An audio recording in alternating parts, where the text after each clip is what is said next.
Welcome to Real Life Real Estate, the inside look at real life and real estate, where we talk about life, listings, and so much more. Today's guest is someone I truly love, Cliff Sereday. Sereday. He's a high-powered mentor, realtor, and a force when it comes to marketing, mindset, and execution. I'm so proud of you. Thank you. From North Carolina. I want to talk about how we met each other. Okay, we're going to take it back.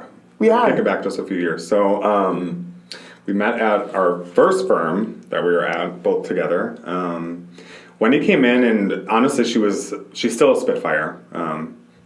All this time after, but when she first started, she was so I think Spitfire is the best way to explain it. But really watching you flourish and turn in after you left that firm, I think actually kind of broke free of those chains and kind of had your own thing. It's really, it's been powerful for you, and it's been exciting to watch. I still think of Jerry, Exit Realty. I loved him. He was such a good first broker for me. Yeah. And I think why I did so well is because he'd only talk to top producers. Remember that? He'd only talk to the top ones. So I'd be like, hey, and he'd be like, and I'd be like, okay, well, I have a full-time job. And he's like, quit it. And I'm like, I'm not going to quit it. So then he didn't talk to me. And then I said to him, well, how many should I be selling?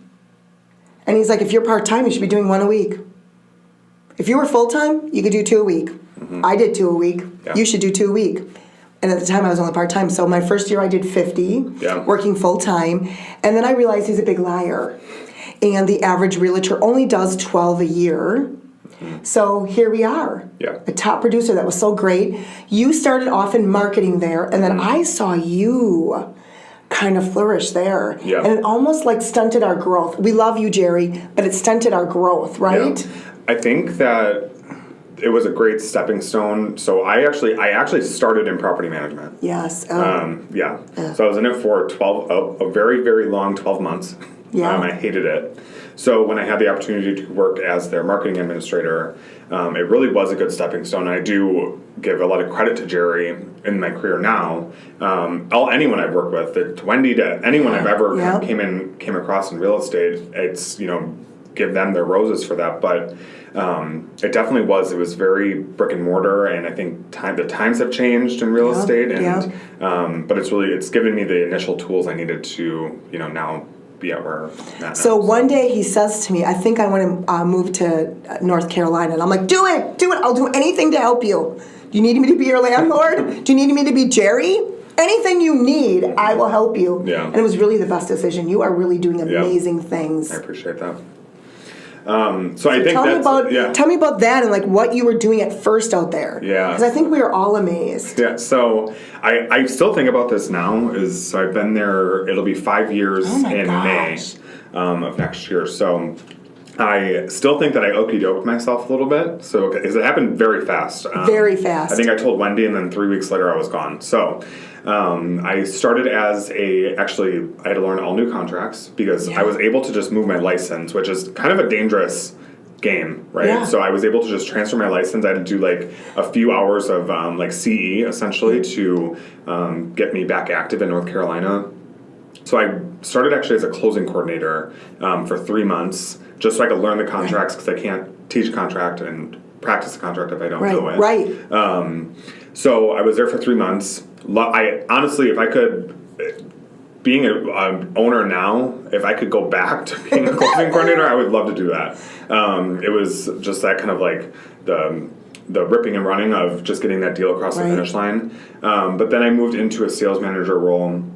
I did that for 2 years, and then I ended up stepping into a team leader position, working directly next to a broker owner. Yeah. And I did super high. I mean, you're not giving it kudos. I mean, super. That was an amazing opportunity for you to see how it really things should be done at this level versus, you know what I mean? Yeah. So we were. I think when I left Exit and I went to Marty Hampton Real Estate, and she was the number one RE/MAX agent in the country, number 3 in the world.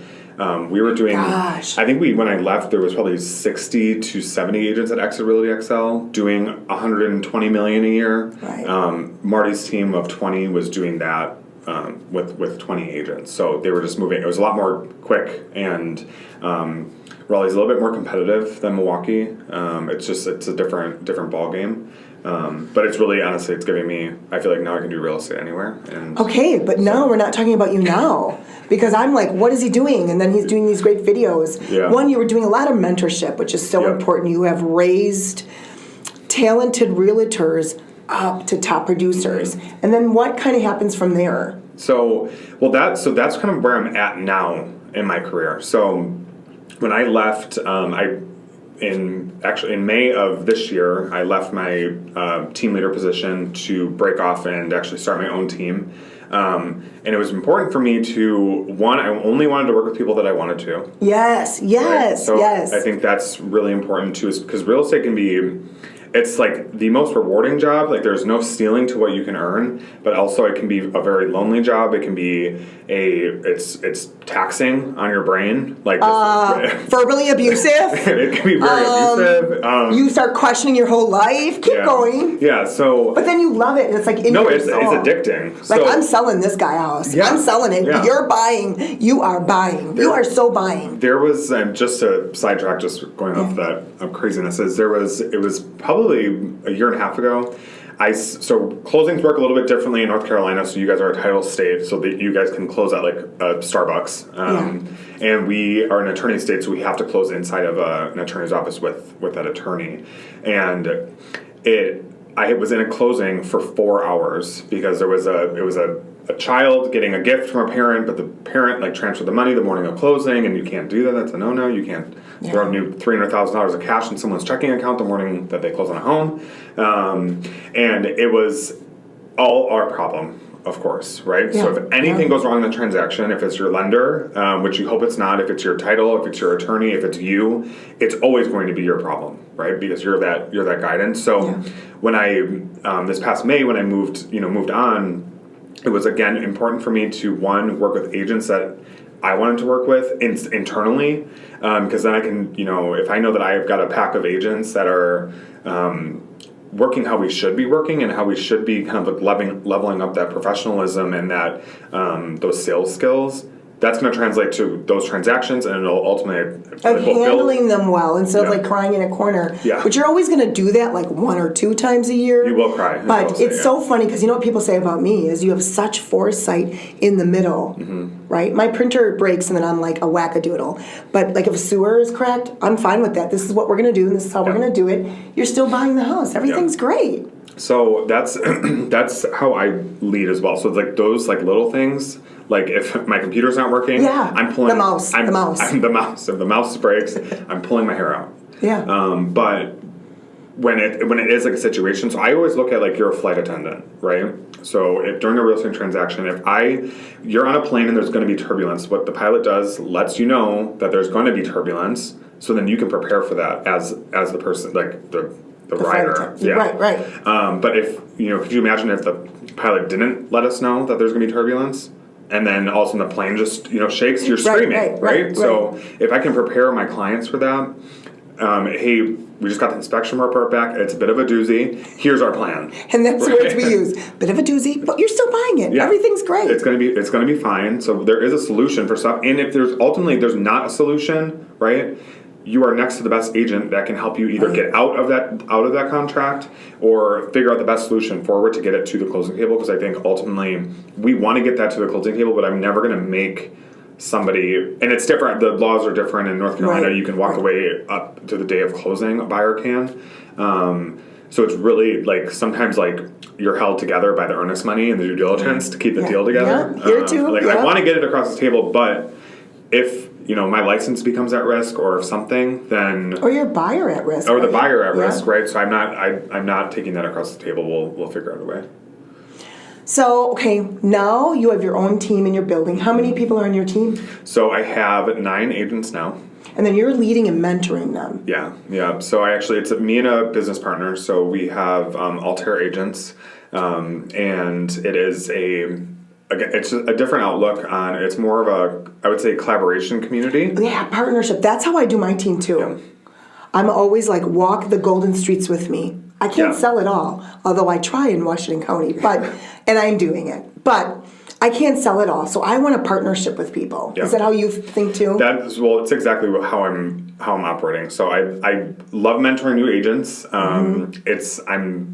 There's solutions for that, and I think we'll talk about new agents in just a bit. But really just having that partnership with that agent, because being a broker owner and a team leader, there's a lot of like investment outside of your sales that you're doing. Yeah, right? I don't think people know that, because I'm a team leader and I have a lot of investment, and I'm very self-aware, just like you are. Yeah. I can usually talk to a client and know I'm going to be too much for them. Yeah. They're perfect for this person, and then I'll match it up. Yeah. With that that's person. The best thing. So you duplicate yourself, but everyone has ultimately at the end of the day, people are going to work with people that they like and that they want to work with. So if you're not the best person, you've got 10 other people that could be the best person. Right. So your potential to capture that deal for your team and for that agent building up, like giving them opportunity, it's huge. So just finding those partners has been. And I think for your clients, even if they become not your clients, it's so important.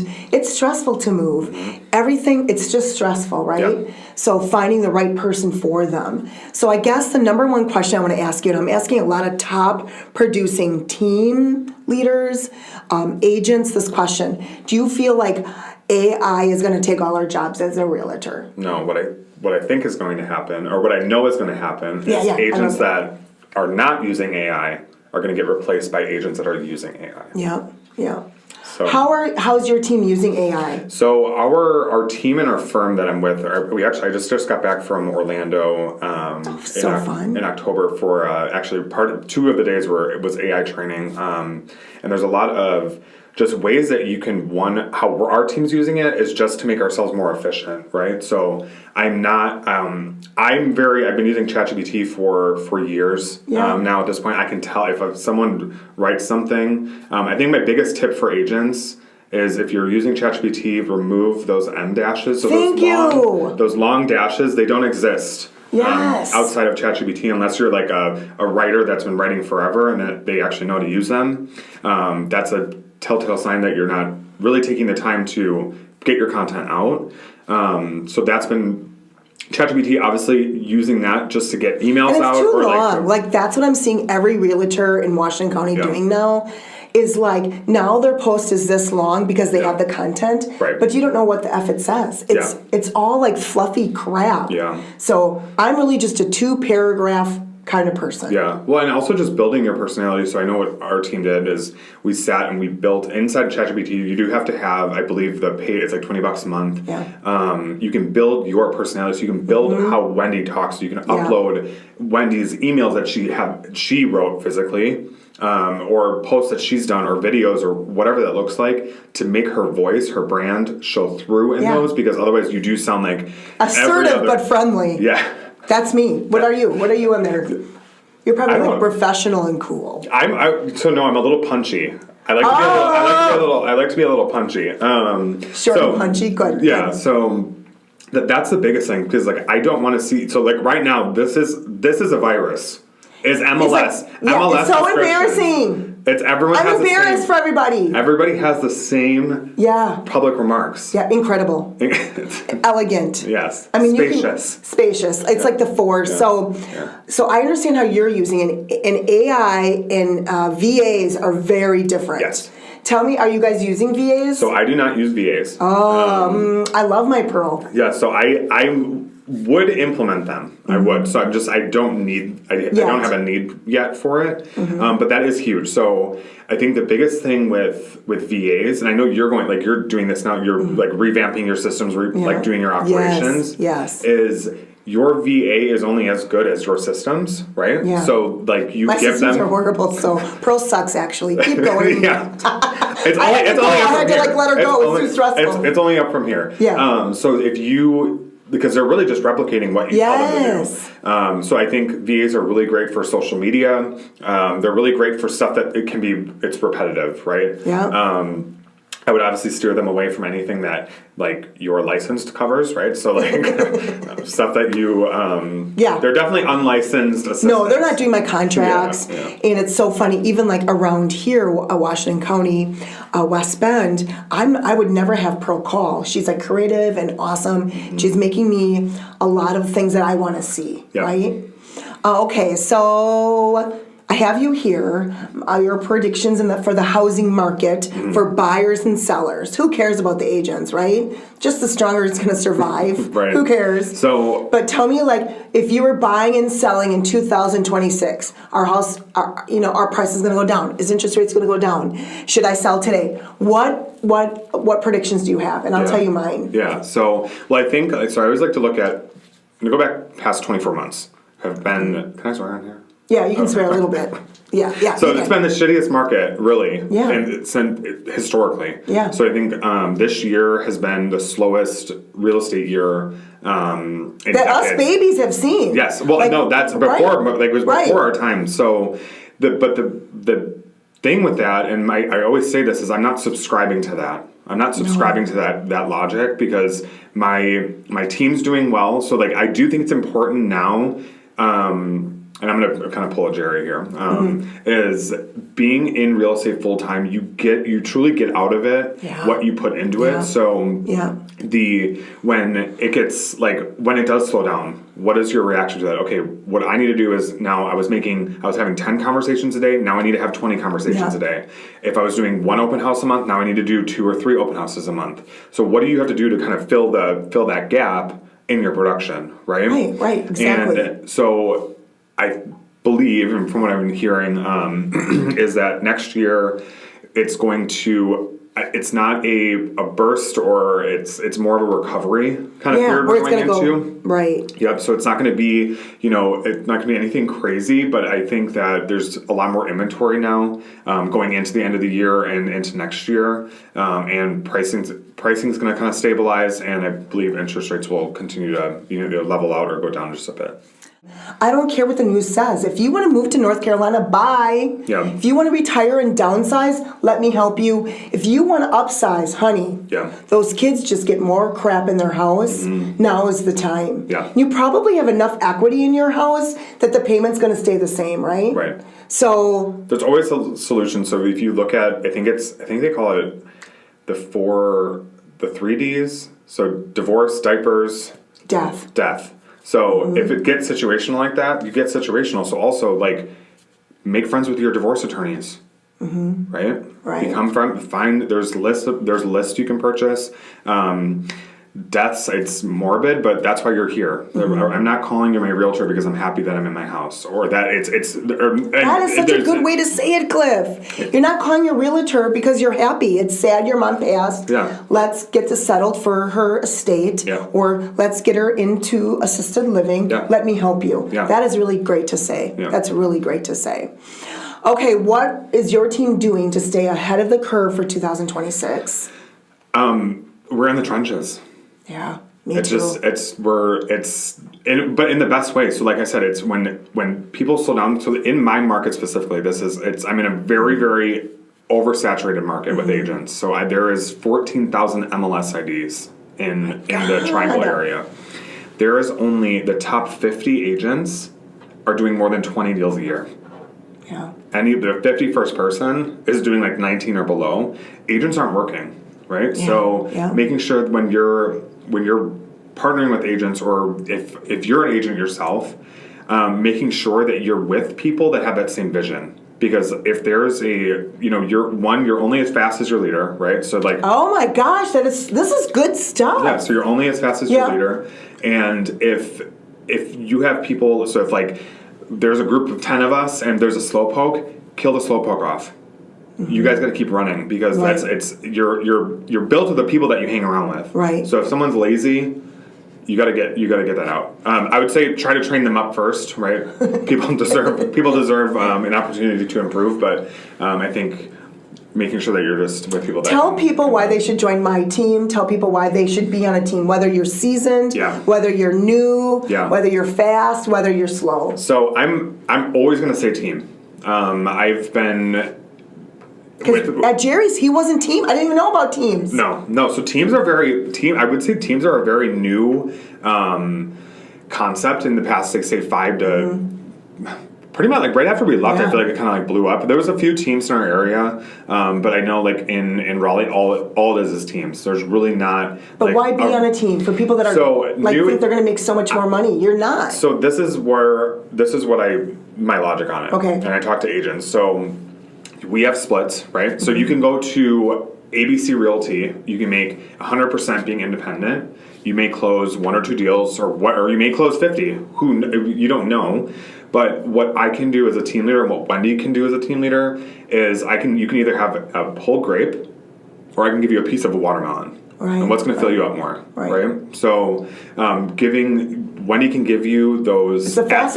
Yes, it's give you those at bats, because that's all you need as a new agent. You need at bats. So going to independent, where you have no leads, you have no systems, you have nothing, and so much education, or you have to answer the phones one day a week. Get out of here. Yeah. So I want to get out. I want to get out in front of sellers. I want to get out in front of buyers, and a team leader who's investing in the team can get you there. And then the same thing with a seasoned agent. Mm-hmm. So I think when you go into a seasoned agent or somewhere, if Wendy one day she's like, you know what, I'm out. I need to go find a team. Or say, I'll speak for myself. If I come back, I'm thinking of a team. I'm now thinking leverage. What can Wendy offer me with her CRM, her systems, her documents? If there's what that looks like, the marketing looks like. That's what I'm looking at for leverage. So I'm always going to say a team, and in Wisconsin, I'm always going to say the Wendy Wendorf team. So. Oh my gosh. Okay, and I think it's important to say, like, a good agent, a seasoned agent, knows they can't do it all. Yep. We talked about how I flip people up because I'm too much for them. Yep. And I want their experience to be awesome. Yep. So if you need a nice, quiet guy, we're going to give you Kevin Smith. Yeah. If you need to be educated in the process, you're going to get Nikki or Rowdy. Yep. That's the way it goes. Yep.